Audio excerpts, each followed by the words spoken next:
प्रिय भक्तजनों, आज हम आपको इस वीडियो के माध्यम से संत कबीरदास जी के सर्वश्रेष्ठ दोहे हम आपको गा कर के सुनाने वाले हैं, जो आपको सुन कर के काफ़ी आनंद मिलेगा।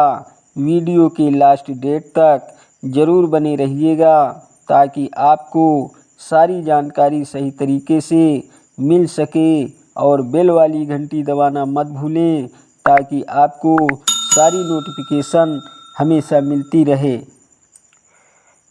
तो सुनिएगा दोस्तों, साधु किसे कहते हैं ये हम। साधु मार्ग कठिन धर्म दासा, रहनीय रहे सो साधु सुवासा। पाँचों इंद्रिय सम करी राखे, नाम अमीरस निस दिन चाखे। सदगुरु कबीर साहब कहते हैं कि हे धर्मदास, साधु की मार्ग बहुत ही कठिन है। जो साधुता की उत्तम सत्यता, पवित्रता, निष्काम भाव में स्थित होकर निरंतर भक्ति साधना में लगा रहता है, वही सच्चे मायने में साधु है, वही सच्चे अर्थों में साधु है। जो अपनी पांचों के इंद्रियों आँख, नाक, कान, जीभ एवं कामेंद्रिय को वश में रखता है और सद्गुरु द्वारा दिए गए सत्य नाम ज्ञान के अमृत रस को रात दिन चखता रहता है। इस संसार में साधु होना सबसे अधिक कठिन कार्य है। इसलिए मोह माया के बंधन में बंधे सामान्य मनुष्य साधुता के क्षेत्र में प्रवेश नहीं करते। इस सारहीन संसार से निराश कोई कल्याण की इच्छा रखने वाला जिज्ञासु ही साधु बनता है। साधु कौन है और कौन साधु वेश धारण करने पर भी अपने उद्देश्य में सफल नहीं होता, इसके बारे में सदगुरु कबीर साहब कहते हैं कि उसको साधु मानो और उसी की प्रशंसा करो जो अपनी पांचों इंद्रियों को वश में रखता हो। जिसके वश में ये पांचों इंद्रियां नहीं हैं, उससे परम पिता परमात्मा कोसों दूर है। इससे स्पष्ट होता है कि केवल भेष धारण कर लेने से ही कोई साधु नहीं बन सकता, जब तक कि उसमें साधुता के गुण उपस्थित ना हो।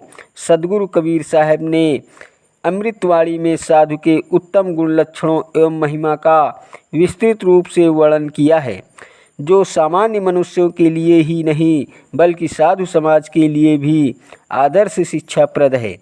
कबीर साहब साधु के लक्षण बताते हुए कहते हैं कि हृदय से कोमल, दया भाव रखने वाला, शुद्ध आचरण करने वाला, इंद्रियों को वश में रखने वाला, जिसने मोह माया, मान अभिमान, हर्ष शोक एवं निंदा का त्याग कर रखा हो, उसे साधु जानो। जिसकी सांसारिक विषय वस्तुओं में कोई रुचि शेष न रह गई हो, जो पूर्ण रूप से संतुष्ट और रात दिन परम पिता परमात्मा के भक्ति साधना में तल्लीन रहता हो। दया, करुणा, विनयशील स्वभाव जिसके गुण हो, उसे साधु जानो। अप्रथम ही चक्षु इंद्रिय कह साधे, गुरु गम पंथ नाम अवराधे। सदगुरु कबीर साहब समझाते हुए कहते हैं कि साधना करते समय साधु को सबसे पहले आँख इंद्री को साधे, यानी आँखों पर नियंत्रण रखें। वह किसी विषय पर इधर उधर न भटके, उसे अच्छी तरह से नियंत्रण में करें और गुरु के बताए ज्ञान के मार्ग पर चलता हुआ सदैव सत्य नाम जपता रहे। पंच तत्वों से बने हुए इस शरीर में ज्ञानेंद्रिय आँख का संबंध अग्नि तत्व से है, आग का विषय रूप है। इससे ही समस्त संसार का स्वरूप दिखाई देता है। जीव का सारा जीवन आँख पर आश्रित है। जैसे रूप दृश्यों को आँख देखती है, वैसे ही भाव अंतर्मन में उत्पन्न होते हुए हैं। देखने में कहीं कुछ अच्छा लगता है तो कहीं कुछ बुरा। इससे कहीं राग उत्पन्न होता है तो कहीं द्वेष। इस मायावी संसार में अनेकों ऐसे विषय पदार्थ हैं जिन्हें देखते ही भोगने की तीव्र इच्छा से तन और मन व्याकुल हो जाते हैं और उसमें फंसकर जीव का पतन हो जाता है। इसलिए सबसे पहले आँख पर नियंत्रण करना अति आवश्यक है, तभी इस जीवन का उद्धार संभव है। आँख पर नियंत्रण करने का अर्थ है कि उसके द्वारा विषय पदार्थ को देखे जाने से मन में बुरे विचार उत्पन्न ना हो। इसकी साधना केवल गुरु से प्राप्त ज्ञान द्वारा संभव है। अतः गुरु के उपदेशानुसार साधना करते हुए समान दृष्टि रखते हुए ज्ञान मार्ग पर ही चलना साधु का कर्तव्य है। असुंदर रूप चक्षु की पूजा, रूप को रूप न भावे दूजा, रूप कुरूप ही सम कर जाने, दरस विदेह सदा सुख माने। सुंदर रूप आँखों को देखने में अच्छा लगता है, इसी कारण सुंदर रूप को आँख की पूजा कहा गया है। और जो दूसरा रूप है, कुरूप है, वो देखने में अच्छा नहीं लगता, इसलिए उसे कोई देखना नहीं चाहता। साधु को चाहिए कि वो इस नाशवान शरीर के सुंदर रूप एवं कुरूप को एक समान माने, इसे अच्छा या बुरा देखकर दूसरे प्रेम या घृणा न करें और स्थूल दृष्टि से ऊपर उठकर अंतर्दृष्टि से शरीर के अंदर जो विदेह रूप अविनाशी शाश्वत एवं चेतन आत्मा स्थित है, उसके दर्शन करके सुख प्राप्त करें। इंद्रिय श्रवण वचन शुभ चाहे, औतिक वचन सुनत चित दाही, बोल कुबोल दो सह लेखे, हृदय शुद्ध गुरु ज्ञान विषेक है। श्रवण ज्ञानेन्द्रिय का संबंध आकाश तत्व से और इसका विषय शब्द है। यह कान सदा अपने अनुकूल शुभ एवं मधुर सुरीले शब्द ही सुनना चाहते हैं।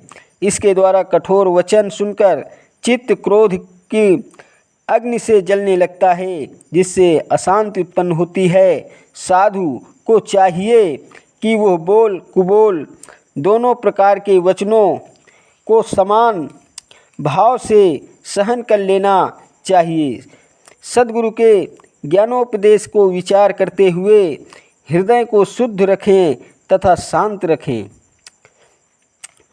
अनासिका इंद्रिय बासी अधीना, अयह समराखै संत्र प्रवीणा। नाक का संबंध पृथ्वी तत्व से है और इसका विषय गंध है। ये गंध के अधीन रहती है, यानी यह सुगंध पाने का सदा तैयार रहती है तथा दुर्गंध इसे जरा भी अच्छी नहीं लगती।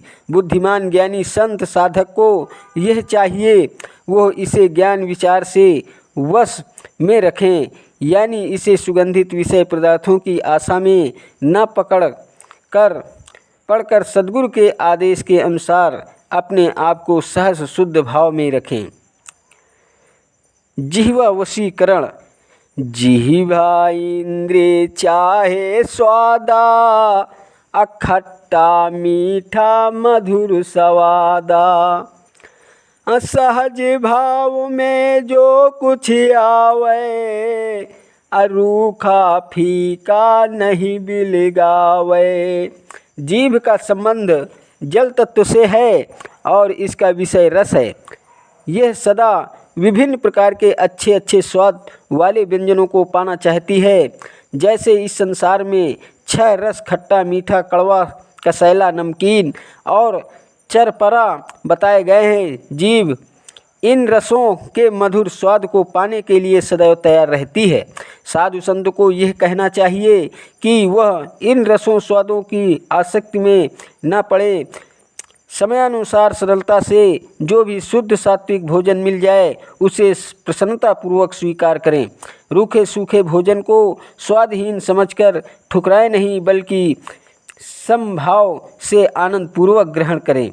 विभिन्न प्रकार से रसों स्वादों के चक्कर में पड़े रहने से व्यक्ति का पतन होता है, क्योंकि जीभ के स्वाद में पड़े रहने के कारण वो कभी भी साधना नहीं कर सकता, यानी अपना कल्याण नहीं कर सकता।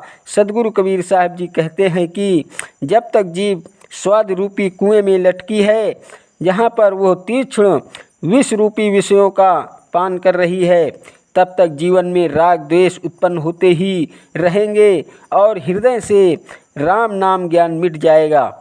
ये सर्वविदित है कि रूखा फीका शुद्ध भोजन सदैव लाभकारी होता है, क्योंकि यह प्रत्येक श्रेणी के प्रत्येक व्यक्ति के लिए अधिक गुणकारी स्वार्थवर्धक होता है। जबकि विभिन्न प्रकार के पकवान और मिठाइयाँ स्वाद की दृष्टि से तो अच्छी होती है, परंतु स्वास्थ्य की दृष्टि से लाभदायक नहीं मानी जाती है। विभिन्न तरह के चटपटे भोग की इच्छा जागृत होती है, मन स्थिर नहीं हो पाता, जबकि संत साधक के लिए मन का स्थिर होना अति आवश्यक है। इसलिए संत साधक के लिए रूखा सूखा भोजन ही ज़्यादा श्रेष्ठकर होता है। सदगुरु कबीर साहब जी कहते हैं कि अपने कर्मानुसार रूखा सूखा खाकर संतोष रूपी शीतल जल पियो, लेकिन दूसरों की चिकनी चुपड़ी रोटी को देखकर अपने जी को मत ललचाओ। तहाँ तक रस स्वाद की बात है कि समस्त सांसारिक विषयों के रस विष रूप ही है, उन सबसे अलग हटकर केवल परम पिता परमात्मा की भक्ति की रस ही सबसे उत्तम रस है। सदगुरु कबीर साहब जी कहते हैं कि जिसने एक बार अपने भीतर हृदय में लग्न लगाकर हरि नाम रस पी लिया, तो फिर वो रस उसके रोम रोम में ऐसे रम जाता है कि उसे उस हरि नाम रस से बढ़कर कोई अन्य रस सुखदायक नहीं लगता है। उसे तो बस हरि रस में ही आनंद आता है। जो कोई पंचामृत ले आवे, अतहि देख नहीं हरस चढ़ावे। तजैन रूखा सागे अनूला, अवधिक प्रेम सो पावे दूना। जो कोई पंचामृत दही घी शहद दूध एवं मिश्री के मिश्रण से बना पदार्थ को जो खाने के लिए लेकर आए, तो उसे देखकर अपने मन में हर्ष और रुचि नहीं बढ़ानी चाहिए, और रूखे सूखे साग आलू का त्याग न करके बल्कि उसे दोगुने प्रेम के साथ भरपेट खाना चाहिए।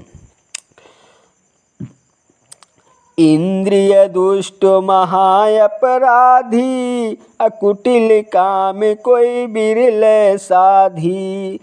कामिनी रूप काल की खानी, अतजहूँ तासु संग हो गुरु ज्ञानी। ज्ञानेंद्रिय का संबंध जल तत्व से है, इसका कर्म है मूत्र, वीर्य का त्याग तथा मैथुन करना। यह मैथुन विषय भोग के पाप कर्म में लगाने वाली महान अपराधी है। इसके द्वारा जो काम की उत्पत्ति होती है, उस दुष्ट प्रबल कामदेव की कोई विरला साधु ही साथ पाता है। काम वासना में प्रवृत्त करने वाली कामनी स्त्री को मोहिनी रूप भयंकर काल है कि खान है, जिसका ग्रस्त जीव ऐसे ही मर जाता है, अपना कल्याण साधन नहीं कर पाता। अतः एवं कामिनी स्त्री का साथ छोड़कर गुरु के ज्ञान उपदेश का उसी तरह पालन करके गुरु ज्ञान के संबंध में हो। जीवन कल्याण का अधिकार स्त्री पुरुष दोनों को ही एक समान है। इस विषय में जहाँ कामिनी स्त्री पुरुष के कल्याण में बाधक है, वहाँ कामी पुरुष भी स्त्री के कल्याण में बाधक है। अतः ऐसी स्थिति में साधु पुरुष की तरह ही साध्वी स्त्री को भी कामी पुरुष का त्याग कर देना चाहिए। काम विषय बहुत ही कठिन विकार है। प्रायः सभी सांसारिक स्त्री पुरुष काम से किसी न किसी रूप में अक्सर ग्रसित रहते हैं। कामिनी उत्पन्न होने पर शरीर का रोम रोम जलने लगता है।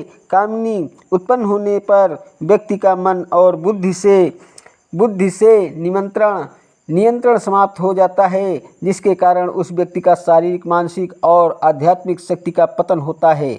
जब तक किसी भी व्यक्ति में काम वासना प्रबल है, उस समय तक उसे परम सुख शांति की आशा नहीं रखनी चाहिए। सदगुरु कबीर साहब जी कहते हैं कि कामी क्रोधी और लालची व्यक्ति से किसी भी व्यक्ति नहीं होती।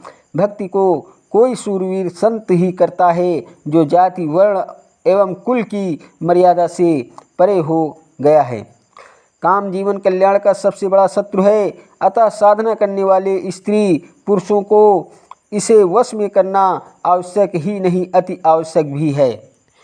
दोस्तों, अगर वीडियो आपको पसंद आया हो तो वीडियो लाइक, शेयर और सब्सक्राइब जरूर कीजिएगा।